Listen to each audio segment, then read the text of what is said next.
Welcome back. Busy Friday, busy summer. We have Feather and Fur Express owner Lindsay Maroon with us, and she's the second Lindsay we've had in 2 weeks, and she is in Atlanta, Georgia. And then we have Aaron Everett above there, and we got Sam Subar, and they are with their AE peeps here at AE Pets, and they are going to sit in as usual. As I understand it, we have a question from someone out west that we're going to answer right here. Yeah, Margaret from Phoenix, Arizona asks, I want to ship my 2 dogs to Italy next summer. Are there heat restrictions or concerns for my dog? Should I only transport them in the wintertime? Winter, there can be temperature restrictions in the winter occasionally, probably not for Atlanta, Georgia, but it can be too cold. But 90% of the weather embargoes are for heat. Lindsay, do you have different airlines that allow, some can fly safely, depart safely in heat, and others cannot? KLM, Lufthansa, British, what are the major airlines out of Georgia, of Atlanta? Those, as you said, KLM, British Airways, Lufthansa are the primary ones that we use the most. Qatar Airways also has a route going from here. There's some airlines much like that come in very rarely, like Cargo Lux. But so those are really the main ones. And you have some US based airlines, but they're not really shipping pets. So it's really those 4. So different airlines have different rules on the heat depending on the market. So Atlanta wise, of those airlines, which ones are allowing? They'll do it. They'll all do it. Really? Oh, cool. We've shipped pets with all 4 of those airlines all summer. We so send all our pets to you. Lufthansa has a lot of freighters from Atlanta. So they put the pets on the freighters, but they're operating those 4 or 5 times a week, maybe even more. So lots of freighters. Look at we're just going, both of us. I'm jealous. That is not the case in Houston. We have one a week, and it's not very reliable right now. But then Lufthansa will come back on in middle of September and do their daily, whatever they do out of Houston, IAH. Wow. Yeah. So that's got to be fantastic. It is, honestly. So again, it's KLM and British Airways and Lufthansa and Qatar Airways. If you're going, Qatar is expensive, but they obviously can take pets to some like if you're going to Australia from Atlanta, for example, that's going to be your only option unless you want to drive your pet somewhere else. Right. And so we're Chicago, New York, Houston, Chicago, New York, it's not a big issue. Normally they're flying all year round. They're getting a little more restrictive, I guess, but for the most part, it's okay. But Houston, like I said, it can be kind of a nightmare. Emirates is great. We use them a lot. Really? When you use them? Really? We haven't used them that much. We're starting to.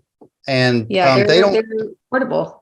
Yeah, they are actually kind of crazy affordable. Like I'm looking at the price again, and that can't be right.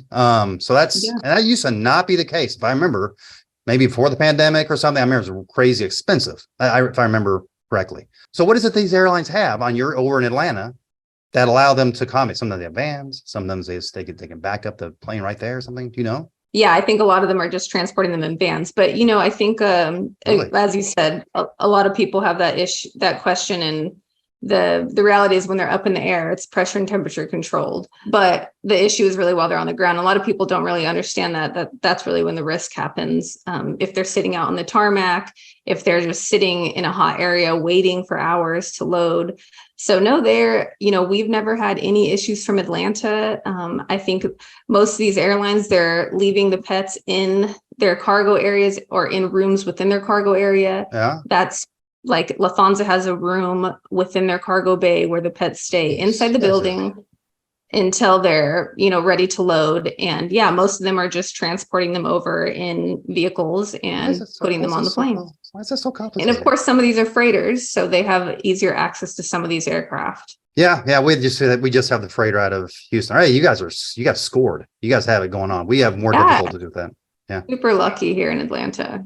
Well, Atlanta's a major airport. It's the busiest airport in the world, isn't it? I believe so. I mean, right. it feels like it. And then it's nice for us too, because, the whole Southeast kind of has to funnel here. It's really going to be Atlanta or some flights from Orlando. Obviously, you have Miami, which is a 10-hour drive from here. So if you have pets going from Alabama, Mississippi, a lot of them need to come to Atlanta. Right. That's why Atlanta's a major, back in the Civil War, by the way, Atlanta was a major hub just because all the railroads went through there and all. So it just kind of how it started. And now anybody who wants to fly into the south area there, southeast, I guess, that's it. Atlanta's it. But it's the busiest. It always flips back and forth between the busiest being O'Hare, Chicago, and Atlanta's usually back and forth, by the way. But I think it's been Atlanta for a long time. But it usually is Chicago because we're right in the middle of the country and everything's going through Chicago. That's their reason for being busy. Not that people really care, but Aaron cares. And I know Sam cares. You probably care too.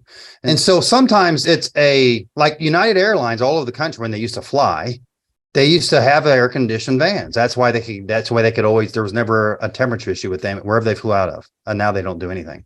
And in your case, it's either a van, not, you take them from the facility, go right over to the aircraft, or like you said, sometimes they keep pets there in the air conditioned facility and right until the very end or something. It's just like the positioning. And there are also a lot of night flights. So they're also taking the pets late at night. Like these freighters are leaving at midnight, 1 a.m. So that helps also with just the temperature and what options they have to get the pets over there safely. Roger that. And so it's not up in the air, to kind of reiterate, it's not up at the people ask, they say, was it temperature controlled inside the aircraft? And then that's the heat. That's the problem with the heat. And I say, well, 20,000 feet. It's not, heat's not a problem. It's cold. And then if there's no temperature control, you get a popsicle. That joke is among the industry.